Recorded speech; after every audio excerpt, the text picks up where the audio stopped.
Assalamualaikum warahmatullahi wabarakatuh. Selamat siang dan salam sejahtera untuk kita semua.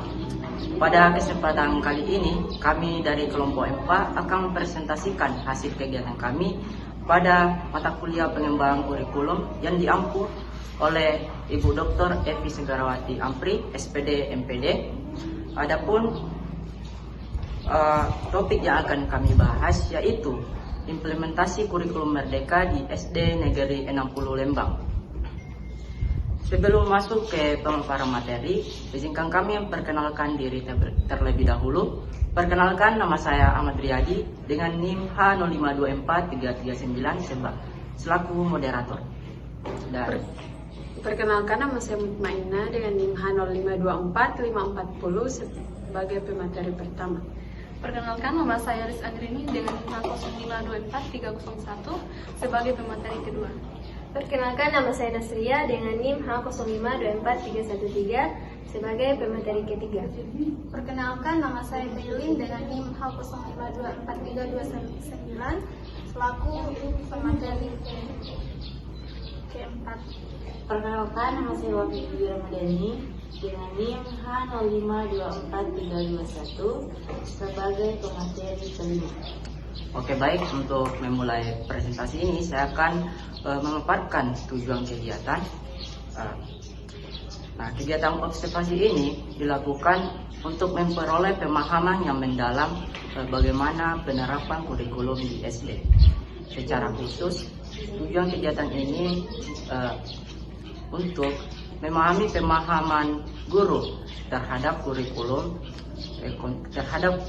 Merdeka, kemudian mengidentifikasi strategi pembelajaran, tantangan dan peluang yang dihadapi guru dalam penerapannya, dan hasil observasi ini akan dikaitkan dengan teori yang ada di buku pengembangan kurikulum rekayasa pedagogi dalam pembelajaran karya Hamzah B. Uno dan kawan-kawan tahun 2017.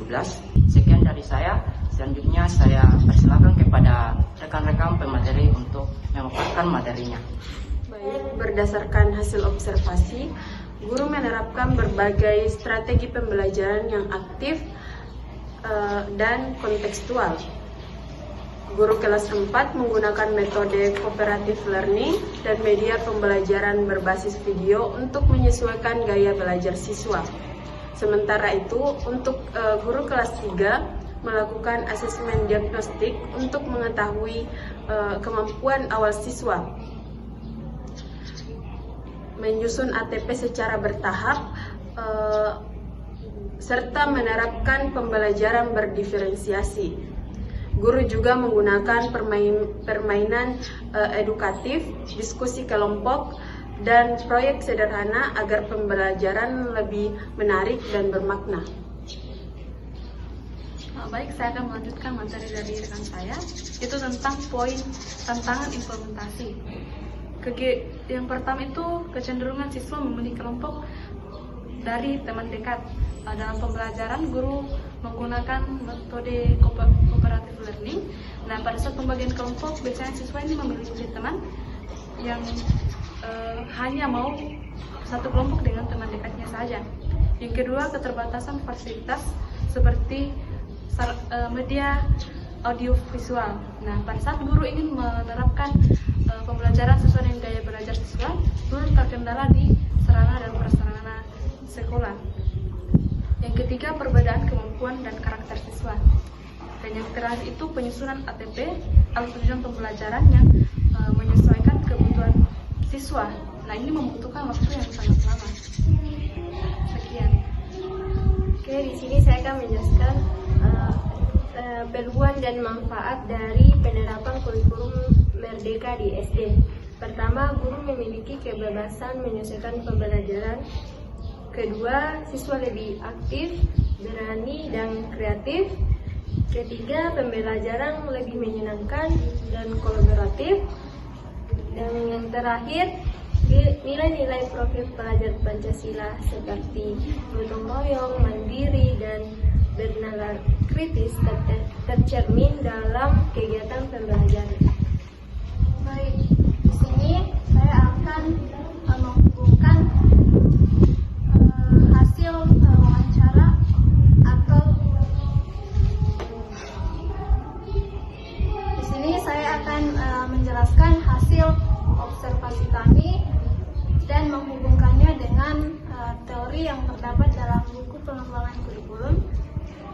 pertama yaitu pemahaman guru terhadap kurikulum merdeka. Kalau guru kelas 4 itu memahami bahwa kurikulum ini datang sejalan dengan prinsip aktivitas dan juga student center, di mana kurikulum ini memberikan fleksibilitas bagi guru untuk menciptakan proses pembelajaran yang berpusat pada siswa. Jadi berkaitan dengan teori yang terdapat dalam buku, karena menekankan tentang pentingnya keterlibatan siswa dalam proses pembelajaran. Siswa harus aktif dalam proses pembelajaran.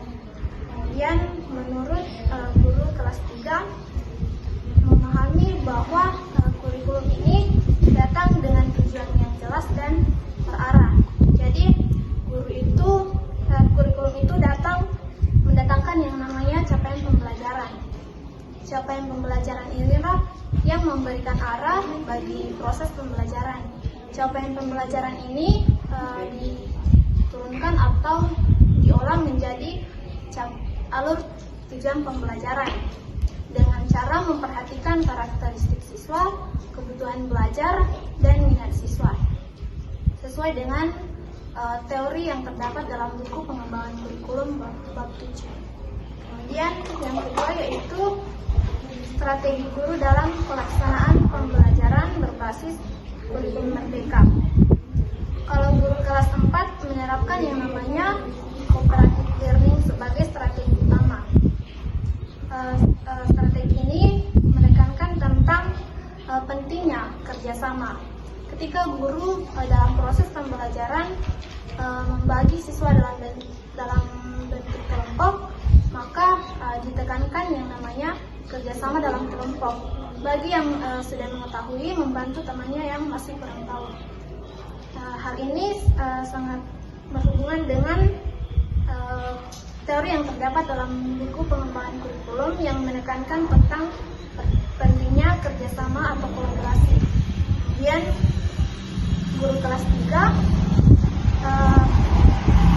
menggunakan sebelum mengatur yang namanya strategi pembelajaran, guru kelas 3 melakukan yang namanya asesmen diagnostik di awal atau sebelum masuk ke dalam proses pembelajaran untuk mengetahui karakteristik siswa, kemudian kebutuhan belajar siswa dan minat siswa.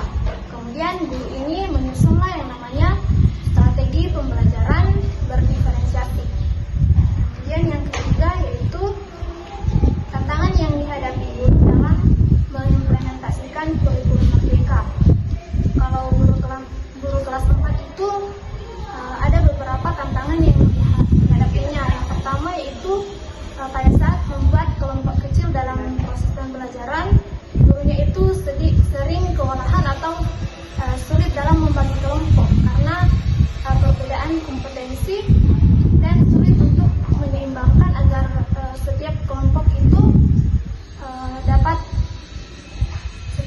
itu dapat adil atau dapat seimbang. Kemudian yang kedua yaitu keterbatasan sarana dan prasarana di sekolahnya. Kemudian yang ketiga, guru kelas 4 itu sulit dalam mengolah emosi siswa yang gampang untuk berubah-ubah. Kemudian kalau guru kelas 3 itu tantangan dalam mengimplementasikan kurikulum merdeka yaitu karena di kelas 3 itu siswanya masih kurang mampu untuk membaca. Masih ada yang belum lancar, bahkan belum bisa membaca. Jadi guru itu lebih fokus pada siswa yang belum bisa membaca. Kemudian harus lebih memperhatikan siswa tersebut. Kemudian yang keempat itu peluang dan manfaat dari penerapan kurikulum merdeka di SD. Kalau di kelas 4 itu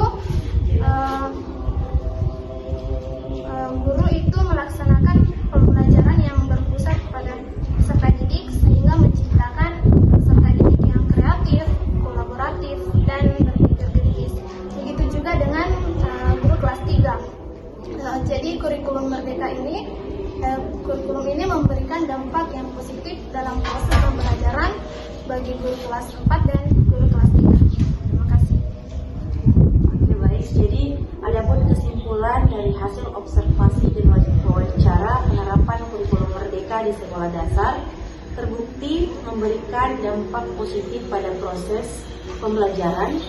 Guru mampu menyesuaikan kegiatan belajar dengan kebutuhan dan karakter siswa, sehingga pembelajaran menjadi lebih bermakna dan berpusat pada siswa. Beragam metode aktif seperti diskusi, permainan edukatif, dan proyek kelompok membantu meningkatkan partisipasi dan kreativitas siswa. Meski ada tantangan seperti keterbatasan media dan perbedaan kemampuan siswa, guru tetap berupaya menerapkan prinsip pembelajaran efektif secara keseluruhan, sehingga kurikulum Merdeka membantu membentuk siswa yang mandiri, kreatif, berkarakter, dan siap menghadapi kehidupan nyata. Sekian, saya kembalikan ke moderator. Baik, terima kasih kepada rekan-rekan pemateri yang telah menyampaikan materinya. Demikian video presentasi mengenai implementasi kurikulum Merdeka di sekolah dasar. Kami berharap apa yang telah kami sampaikan dapat memberikan wawasan dan manfaat bagi kita semua. Terima kasih telah menyimak video presentasi ini. Wassalamualaikum warahmatullahi wabarakatuh.